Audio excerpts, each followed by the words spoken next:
M&M Air Service, located in Beaumont, Texas, was started by their brothers George and Polly Mitchell in 1946. The how and why the brothers became aerial applicators can be summed up in two words: rice and weeds. In 1946, the rice crop was being overwhelmed with weeds.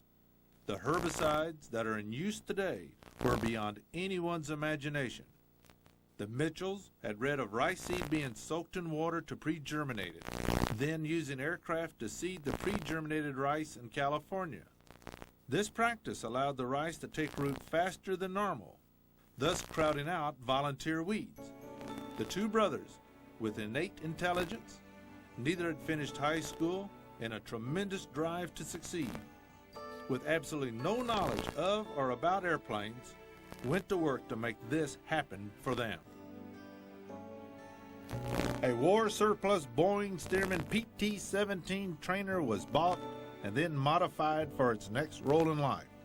On April the 9th, 1946, with the converted Stearman and pilot Kinky Shane, the Mitchell brothers set off to fly their first field of rice. To their amazement, the field was lined with local and out-of-state onlookers. It was reported they stood 3 deep around the 91-acre field. Both the local and Lake Charles newspapers had heard about the Mitchell brothers' upcoming flight and had ran stories giving the details. After this first successful seeding, Polly Mitchell later said, "This was the first time Kinky Shane had flown as a crop duster or to have seeded rice. Kinky flew the field perfect, and when the rice came up, there was no streaking or skipped areas in the field." Under the Mitchell brothers' direction, M&M Air Service grew to be one of the premier ag operations, both in Texas and nationally. One of the areas that set them apart were the many inventions and contributions that came from the gifted people who worked in their shop. It was their willingness to share these ideas with others at no cost, which many of the early operators remember. Some of these ideas or improvements were the stainless steel hoppers, with the added benefit of providing extra strength and protection for the pilot, full lower fiberglass fuselage skins for corrosion protection, and the use of 4-ply truck tires for rough service. Their greatest contribution to the ag air industry was the concept of the wide, full swath spreader that could be used for solid material such as seed or pellet fertilizers. Polly Mitchell was interviewed with the help of the Mitchell family at the age of 92. He tells us of the early struggles that confronted all of the early operators, one of which was the lack of information or assistance from outside sources. Not that I knew of in Texas. They're planting it in California every day with an airplane.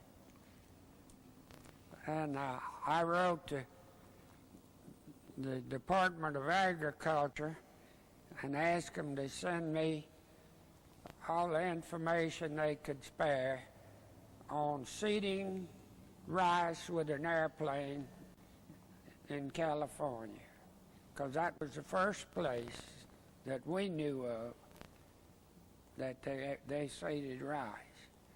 I wrote the Department of Agriculture in Washington and asked them to send me all the literature they could spare or scrape up on seeding rice with an airplane. And they sent me a picture, a postcard with an airplane, and underneath the picture it said, "Seeding rice with airplane." That's what it said. All we got. And that's all I tried to get. After that, I just quit. They didn't give us a nickel's worth of help. Their first seeding with the modified Stearman was a leap into the unknown. Polly Mitchell relives the day of April the 9th, 1946, when Kinky Shane flew the first seeding of rice with an airplane, forever changing how rice was grown in Texas. That people came from Louisiana and parked Walnut Road watching them plant that rice. And I come to find out it was in the Lake Charles paper. They were going to do it. They were going to plant the rice that day. I don't know whether Kinky ever planted any more rice anywhere before that or not. But I tell you, he did a good job planting that his first time. It didn't have a streak in it. It was shut off at the right time and turned on at the right time. To be his first time, it's just unbelievable that he could do that. And you could see the seeds coming out from a pretty good distance. The brothers traveled throughout Louisiana and Mississippi studying dusting operations. They soon realized that the small spreaders that were being used for dust would not broadcast the rice seed as they needed. Polly Mitchell tells of their efforts to design and build their first spreaders. We put a big piece of paper on the floor, and we drew the thing off on the piece of paper. We cut the piece of paper on the pencil lines, and then we laid them on the metal and cut the metal to fit the piece of paper. And then we folded the edges and crimped them together. Did a lot of riveting too on the corners and the end, putting them together. For being a guy with absolutely no experience in metal, I don't know how we ever built it, but it worked pretty good. The first one we made, we left it open, left the top off of it, and then that go down in there and spread out and raise up. It's what we had planned, but it didn't work too good, so we put a top on it. We had trouble getting the veins to put the same amount of rice in each swath. But there was a lot of things like that we had to find and work out, like keeping one swath from being heavier than the other one when it fell out of the hopper, and then they separated with the spreader. Like the airplane business was pretty hard back then.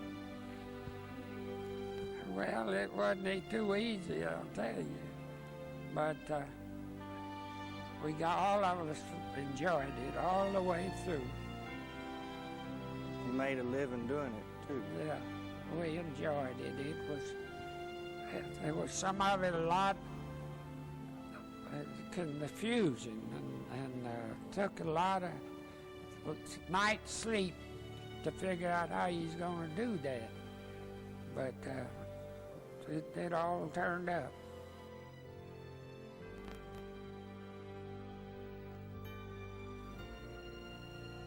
Later, when spray insecticide started to be accepted by the farming community, M&M Air Service experimented with a gravity-fed system that was assisted with Ventura nozzles. It was thought that the nozzles would help pull and diffuse the spray. The main problem with this system was to get a consistent flow throughout the system. When this design proved to be impractical, they designed and built a pressure system using a 1947 Dodge truck water pump and a fan from a 1947 John Deere tractor.